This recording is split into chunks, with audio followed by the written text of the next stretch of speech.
I am so pleased to welcome to Problematic Women Kate Zick. Kate is the co-director of Moral Revolution and the author of Look at You Girl, Kickstart to Seeing Yourself the Way God Does. Kate, thanks so much for being here. Thanks for having me. I'm super excited to chat today. Yeah, so this has been a little bit of a long time coming. We met over the summer at the Alliance Defending Freedom Conference in Florida. And Kate, I think the first thing that I noticed about you was just how authentic and real you are. It's like, oh, this girl, we need to get her on Problematic Women.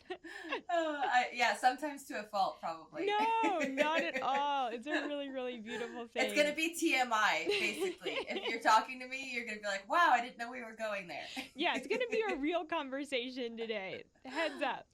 So I do want to throw it to you and ask you to share a little bit about what you all do at Moral Revolution. You and your husband Cole direct this ministry, this organization. Share what your mission is and what you all do. Yeah, in the shortest version possible, I would say our mission is to tell the world a better story about sex. We know that we're living in a generation that is overwhelmed by lots of conflicting messages about love, lust, relationships, sexuality. And so at Revolution, we really seek to try to define God's design for it. Like, what was the original design for sexuality, for marriage, for relationships? And so we do that by trying to equip and empower people all over the world. We create resources online, books, courses. We are in 5 different languages. You can find us on Instagram or online. There's lots of free blogs, podcasts, YouTube channel, all of the things, just really trying to tell the world a better story about sex, and that it's not a bad word, that it's yes from God, that it was his, what his intent was. And we get really excited talking about all that. Yeah, oh, I love it. Well, and a lot of the ministry really flowed out of a book called Moral Revolution that Chris Valentin wrote. I actually read Yep. that book when I was in youth group in high Oh, school. It amazing. gave me a great picture of relationships, of sex, of all of these big topics. So, Kate, what was your journey? What is your story into essentially a job that is helping young people, helping adults navigate relationships in a healthy way, understand sex from a biblical perspective? How did you end up doing what you're doing now? Okay, you've probably seen that like funny meme on Instagram or Pinterest. I mean, not funny, but it's very popular. Was be who you needed when you were younger. I would say that is why I'm here. As a young teenage girl, my sexual activity began at age 12, 11 or 12, and really just basing it off of everything that culture told me, right? So I didn't have a lot of conversations in the home about it. I didn't have a lot of conversations in school. I wasn't raised in a church that talked about it. So it left me just basically basing all of my sexual theology around what I saw in the movies, the song lyrics we were singing. And so it led me down this very promiscuous path very, very quickly. And in lots of moments that I wasn't enjoying, I just thought, this is what girls do. Like, this is what you're supposed to do. A quick way of summing it up would be to say, there were moments of pressure in back seats, in movie theaters, in between the sheets that took me more years to get out of than it did to get into, because my span of this hypersexuality, hookup culture for myself was from about 11 or 12 to 16, and those years were just filled with lots of hookups. My friends and I even had this little silver spiral notebook with a hiding place in my bedroom, and you would go in and everybody had your own little section, and you would write the name of the guy you hooked up with, and it was like we equated the longer the list to winning. And as a very competitive person, I was set to win. I just didn't know what I was losing at the same time. I really believed that being wanted was being worthy. Like, I found my acceptance, affirmation, approval, love, everything in how many times my pager was blowing up, because yes, that's how old I am. It was before cell phones. I had a pink pager that was constantly clipped to my bikini. And, I thought it blowing up with booty calls meant that I was on top of the world. Like, I thought I was winning at life. And so it wasn't until 16 when I had like a pretty radical encounter with God that I was like, oh wow, there is something else. There is more to live for. And that's when I entered the purity conversation, and really started. I mean, in high school, I didn't read any books that school made me read. I was that girl. I found all the Cliff Notes. But then I just started going to a Christian bookstore and finding as many books on purity, sexuality, dating, marriage, everything that I could read. And I just started really eating them up because I was like, what do I believe? Because, DMX told me, keep it on the down low. Nobody has to know. American Pie told me, like I was basing it off of everything that I knew. And so I was really realizing that the truth about sex is so foreign because the lies are so familiar. And so I was not going to be able to figure out how to get out of these lies that I was bombarded in, swimming in, unless I turned up the truth, which took a lot of intentionality. So for me to be able to be on this other side this many years later, being able to create resources that hopefully are doing that same thing that I was seeking out as a young girl is life for me. Yeah. Thank you so much for sharing your story, Kate. It's really powerful. I think so many of us, we come from so many different backgrounds. We have so many different life experiences. And when you meet someone, you don't necessarily know what they've walked through, know their journey, how they've made it to the place that they are today. So thank you so much for sharing that. Yeah. Now, I know, you are working with so many different individuals, with parents, with young people who are trying to navigate the current relationship culture, the current sex culture, navigating social media, navigating dating apps. What is your advice to young people who are trying to make sense of the culture that we live in today and trying to make good choices within it? Yeah, I think we have to figure out what our core values are as people, as a human being. So whether you're listening and you are from the faith background like me, I'm going to say you're going to go to the Bible. Like the Bible is your foundation for figuring out who you are, whose you are, what you want to live your life by. But even if not, you want to know what your core values are, because if you are dictated by this culture, then it is going to be a total mess, right? It's like a roller coaster of which way are we going? What are we believing? What are we saying today? And so I think if you have your core values set, then you know what the map looks like for you, and it's not based on the newest and most recent opinions. And so I think when it comes to that, you could even say if you know your stance, then your life won't be dictated by the circumstance, right? So as a single woman or single guy, knowing this is who I am, this is what I bring to the table, this is what I have to offer, and I know I'm healthy enough that in a dating relationship, I know I'm going to leave somebody better than I found them. And if I'm not ready for that, then I need to work on my personal healing, wholeness journey and figuring out who I am and what I need. Because in culture, I think also we have to realize that we have been desensitized and we think a lot of things are normal, that the intention was not for them to be normal. And we're so bombarded with it on every angle. I mean, for me to look back and think about what I felt bombarded with as a 16-year-old, I mean, it's increased exponentially with what we're listening to and what we're watching and what we're seeing on a daily basis, that we have to return to the source and figure out what is this supposed to look like, and what are my boundaries to make sure that I stay in a healthy place. When it comes specifically to single women who are dating, who are trying to navigate this, what do you think are some of the most consistent challenges that you're hearing from them about things that they're facing in regards to relationships, and then what are maybe some of the solutions to those challenges? That's an easy question because we've just taught this class on that for Moral Revolution. We have an entire community for women. It's already active and going. And then one for men is going to be opening in early 2022. But we have this program called Date Well, A Path to Wholeness in Dating. And we did this live class that literally answers that exact question, is what are the things we're hearing the most from women that are their challenges, that are their obstacles to really enter the dating scene or feel like they're doing it well. And there were three things we found, three obstacles to kind of getting going. And the first one was dealing with past pain. Because basically there's this lack of confidence in dating. And so we're trying to find the root of what is that lack of confidence coming from. The first one we found is past pain. That could look like trauma, from your past, like me, that I wouldn't have even known to give it that language until, I was in counseling years later.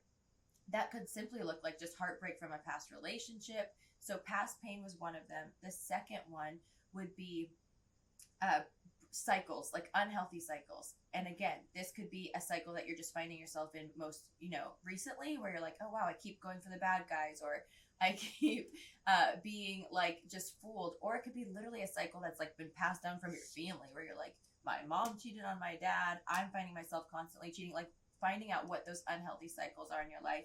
And then the third one was insecurity, and realizing that there's either insecurity in yourself, which could literally just be in your body and your appearance and the external, what's on the inside, where you're like, oh, maybe I just feel like, I believe the lie of I am just a pretty face and I don't know, what's going on inside. Or just insecurity in the whole dating process, which could be found in, believing a lie like all men are monsters, every guy's going to be the same. And so you're just insecure about the whole process. And so the solutions that we've taught on those things, that again, it was an hour-long class, so I'm going to go really fast. And this is still just touching the surface, which is why we created Date Well. But the first one for past pain is realizing we have to forgive and release, like to go in and really go into those moments. And a lot of times I think we try to move over it really fast. Maybe we're like, okay, I forgive that person, but really going in and sitting with it, and maybe getting out a journal and being like, this is what I forgive them for. This is what they did to me. This is what they said to me. This is the way it made me feel. And really forgiving and releasing until it loses that sting. And knowing it doesn't mean it's building back trust with that person. It just means you're moving from that bitterness and that unforgiveness that's probably eating away at you on the inside. So that's one of the solutions for past pain. For the unhealthy cycles is just realizing we cannot figure out what is, like, it's kind of like saying we can't figure out what's holding us hostage, or we can't be set free until we know what's holding us hostage. So we have to be able to look and see what the cycles are. And sometimes we're so blind to our own blind spots and our own cycles that you could probably ask a friend and be like, what cycles do you see in my life? So really creating a timeline of your life from, the entrance of sexuality or the entrance of relationships until now, and going like year by year, month by month, whatever that looks like for you, and building a timeline of your sexuality and dating relationships and saying, wow, look at the cycles here. So the first step would just be identifying them, because you can't break them until you identify them. And then that insecurity, the solution for that we present is definitely the thing we started this conversation with, is finding out what your core values are. Because if you know who you are, like my co-director of Date Well, Sloan Wilson, she shares this amazing story where she gets off of this terrible date where she was so nervous. She was like, he was the hottest guy I've ever gone on a date with. I was so nervous. I wasn't acting like myself. She's like, I get in the car afterwards and she's like, that was a mess. Like, that was a total train wreck. What was I doing? I didn't be myself.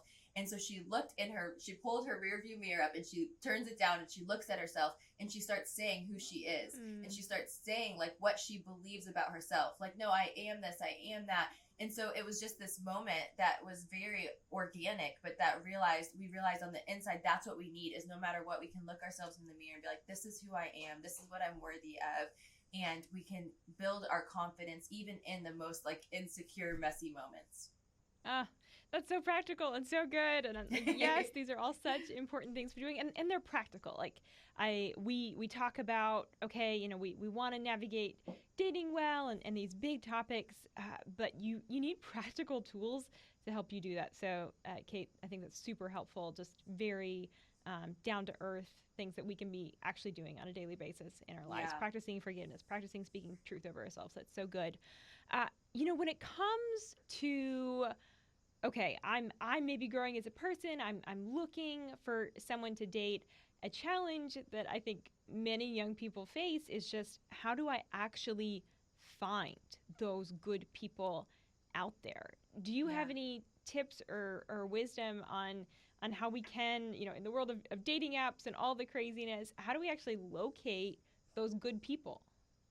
Yes, that's a great question. So a couple tips we share inside of Date Well would be to ask friends to hook you up on a blind date. So asking people you trust that know you well and saying, hey, I'm willing to take the risk. I think we have to, as women, lower the stakes, right? Because I think the tendency is a coffee date is I'm saying yes to a relationship. Yes. Or, you're picturing marriage and you're signing your last name and you're like, no, I'm just trying to have a cup of coffee with somebody. So it's just realizing we have to lower the stakes so that as we're entering into this dating scene, we're not like hanging our hat on all this. We're really seeing, wow, I just need to get better at talking to a guy and being able to like really communicate well and connect well. And so asking friends, again, I think the reason people would even hear that, you're probably like, nope, I would never do that. I won't trust them. You know, you're like, you're not asking them to find your future mate. You're asking them to set you down for coffee with somebody or dinner. And so I think that's a really good practical tool, is asking people, you know, hey, is there somebody you trust and you like? You don't have to say they're perfect. You don't need to know their whole sexual history. Like, just that you think is a great guy that you could set me up on a date with. Another one would be online dating. We give a lot of just tips and tricks inside of Date Well on online dating, and just kind of trying to remove any negative stigma that people might have there, that there are good apps, that they're not all just hookup, you know, culture, and how to present yourself there. And even I can think of this other organization, Heart of Dating. They have a Drop the Hanky program where, you know, one of my single friends was just texting me like, should I try this? I'm like, yeah. I said, if it was me, I would. Like, you're not, what's the risk? So I think just really realizing, put yourself out there. You can show a little interest if you have a guy friend at work or church or wherever that you've connected to. It's not like, I think the other lie women believe is like all of the pursuit has to be on them. And I agree, like we want to, as women, be pursued, but you could show a little interest. You know, you could just put a little thing out there to be like, see if he bites. That's actually how I got with my husband. I totally, we were friends, and we were totally, I'm sure I was in the friend zone. And I just said, I don't even remember exactly what I said. It was embarrassing probably. It was like, I used to like you. Again, I was like 17, so forgive me. But he was like, I think it was the first time he even thought like, oh, wow. And then he started pursuing me so beautifully. So I think just also overcoming that lie of like, oh, I have to just wait. Like, I can't be like, oh, would you want to go to coffee? Or I would love to get to know you better, or whatever. I'd love to connect with you. So yeah, just really overcoming some of those obstacles too.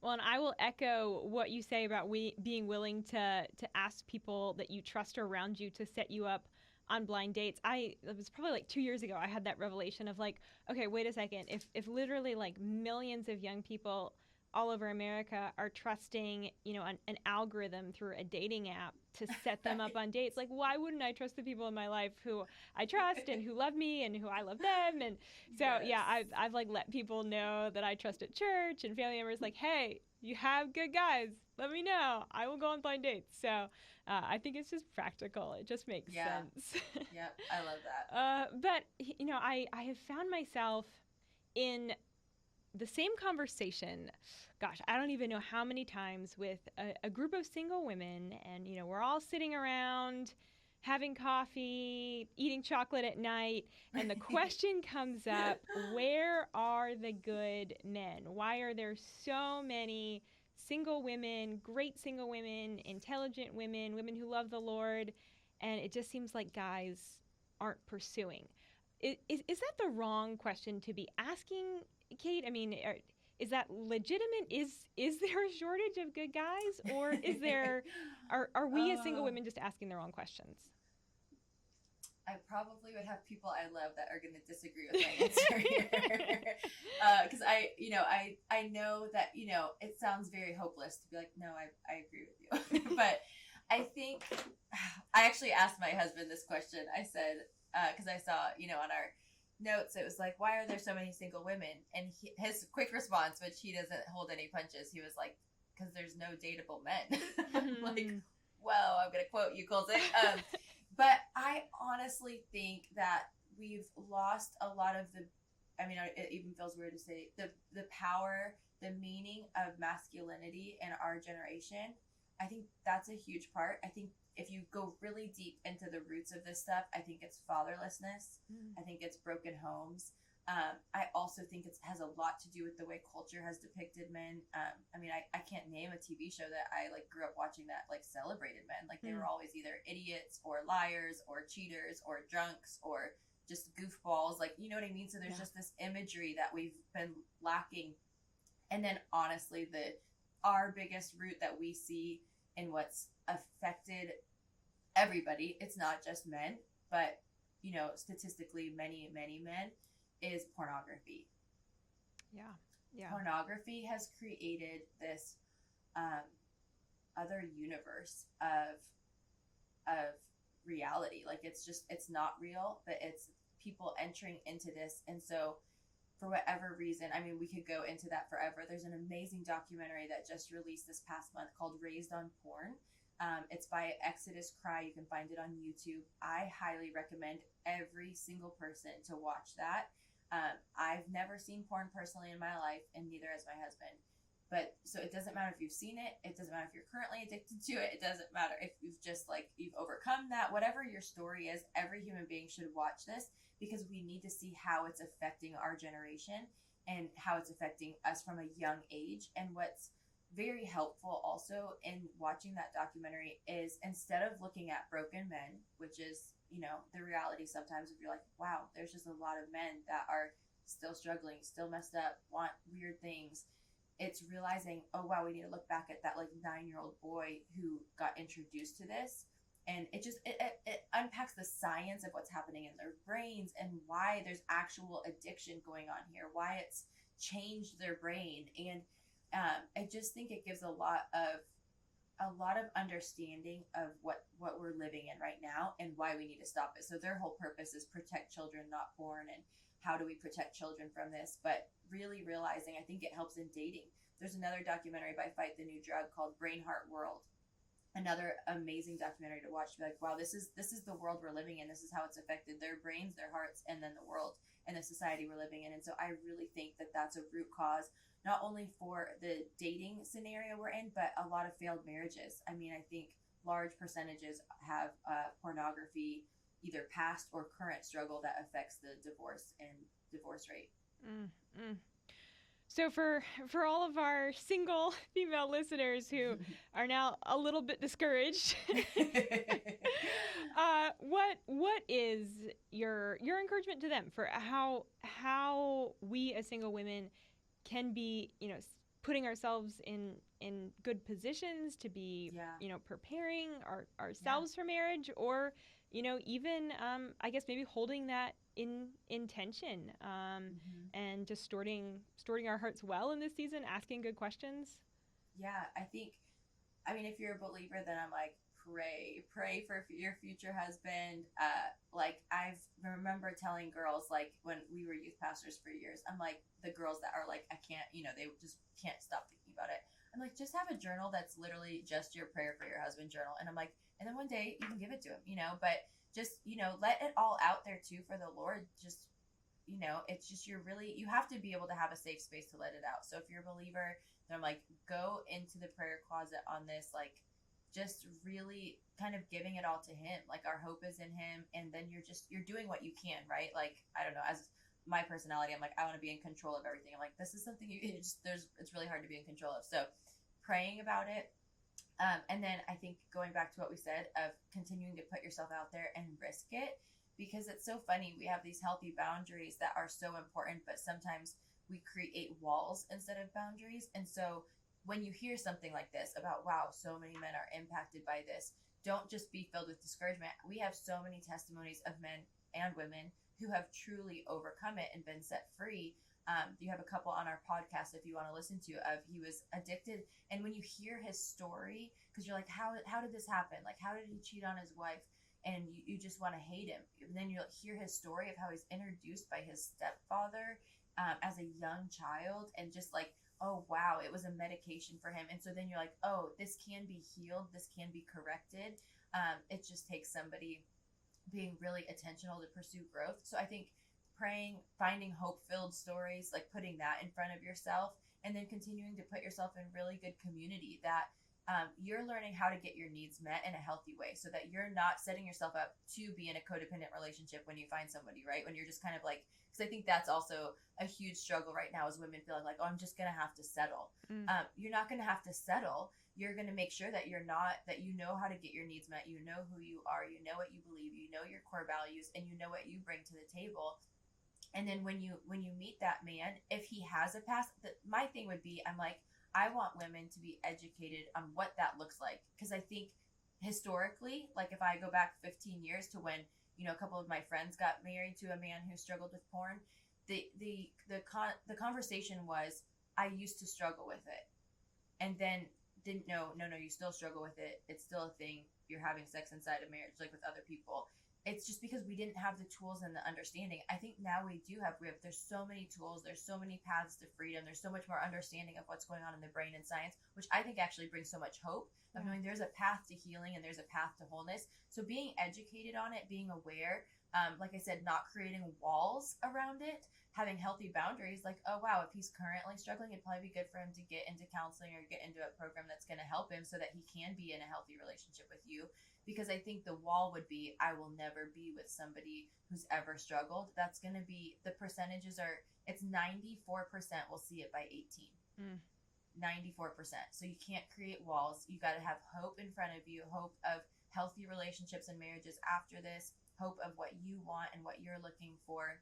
And then just staying faithful to say, Lord, I put this in your hands, and then having really, really good, healthy community to say, will you help me find somebody, be praying with me, be with me on this journey. Yeah, that's huge. That community aspect makes such a difference.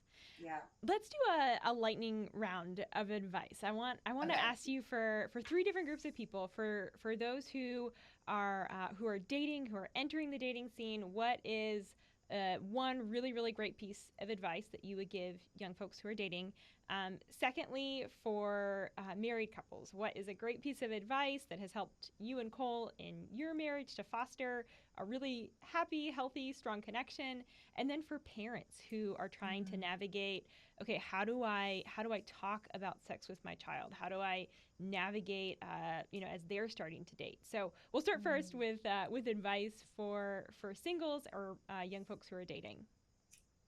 When you are dating and you're looking for somebody, you're not just looking for somebody that you are attracted to, that you like thinks checks your boxes. You're looking for somebody that makes you happy, that you're going to have lots of fun with, that you can laugh with, but also that future person is going to raise children with you. So ask yourself that, because a lot of times we have this dreamboat idea of who we want, but really knowing, no, I'm looking for a wholehearted man. And what does that look like? And I think actually the most common question I've gotten recently from single women on that is, what if I'm not like super attracted to him at first? I'm like, no, that kind of stuff can grow. We're just believing the lie from movies of like, it's just fireworks right away and you just can't help yourself. I'm like, no, that stuff can grow. So you're looking for a man that you want to do the rest of your life with, raise a family with, and there you go. So good. All right. Okay. So now for married individuals who might be listening, what is a great piece of advice for how they can keep love alive, make marriage exciting, and always keep it fresh and beautiful?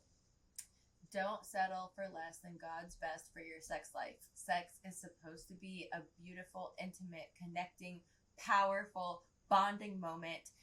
I've realized over the years that there are layers that I had to to peel off of me from past experiences, from what I've believed, from media, from what I've watched on TV shows. And so I've had to get to the core of this eye contact, beautiful, intimate connection with my husband. And it's taken years of hard work, years of counseling for me, but just saying the reason that I did all of those things was because I refused to settle for less than God's best for my sex life. And now we're experiencing the most amazing, intimate thing that it's not a performance, it's not perversion, it's intimate connection and bonding that you have with nobody else on the earth. So good. And what about for parents who are thinking, oh gosh, I know I need to be talking to my child about this, but that feels big and it feels scary. How do they go about having conversations about relationships, about sex? Parents, sex is not a bad word. You should be saying sex in your house. It's from heaven. It's not from hell. You have to talk about sex, sexuality, body parts. Don't shame body parts. You're going to be able to create a culture of conversations around sexuality all of the time, creating the safe space that your kids know they want to go to you when they have a question, not the Google bar and not a friend. And so to do that, we have to be able to create that safe space of knowing that we are a safe home to talk about this in, that it's not a bad word, that we're open to conversations at any time, that we don't just hide away from it, shy away from it, say, talk to your dad about it. We hold those space for those conversations, and then you can join us at Parent Well, because that's our other community that we have specifically for parents on raising kids in a hypersexualized culture. Yeah, and for our listeners, I do want to let them know you are a mom, you have kids, so this is coming both from your personal experience as a mom, and obviously all of the research, your own personal journey that you have done working with so many other parents. Kate, that's fantastic. Thank you. Now, before we let you go, there's one question we love to ask all of our listeners on this show, our first-time guests, and that is, do you consider yourself a feminist? Yes or no? Why or why not? Funny story. My first Sunday morning ever preaching at a church, I said something about how I used to be a feminazi, and I think that's why I've never been invited back. Like, basically, that was my upbringing. And yeah, I'm so about the empowerment of women. Because I quickly got into the church scene at 16, I'm like, I wanted to see women leading. I'm like all for women. My husband and I are total partners in everything we do. But I would say the cultural term of feminist, I would say, no, I'm not. I would love to reclaim some of that and see it used. Like, I think, there's a book called Jesus Feminist. I don't know if I agree with the whole book or not. I haven't read it. But that idea, the concept of saying the way Jesus promoted women, there's an amazing book called Fashion to Reign by Chris Valentin, who's our founder of Moral Revolution. That's the type of belief in empowerment of women I have, but probably not the cultural term around it. Yeah, excellent. Kate, tell us how we can follow what you're up to, follow you on Instagram, get involved with the work of Moral Revolution, be a part of Datewell. How do we find all these resources? Amazing. So you can find me at Caitlin Zick on Instagram, and you can find my book, Look at You Girl, on Amazon. You can prime it to your door. You can find all of that there. And then Moral Revolution is on Instagram, like I said, in 5 different languages. You can go to moralrevolution.com. You can find us on YouTube, Spotify, all of the things, podcast. You can find all of that there. Datewell, Parentwell, you'll be able to find it all on our website. Excellent. Kate, thank you so much for your time. This has been super fun. Yes, thanks for having me, Virginia. This is amazing.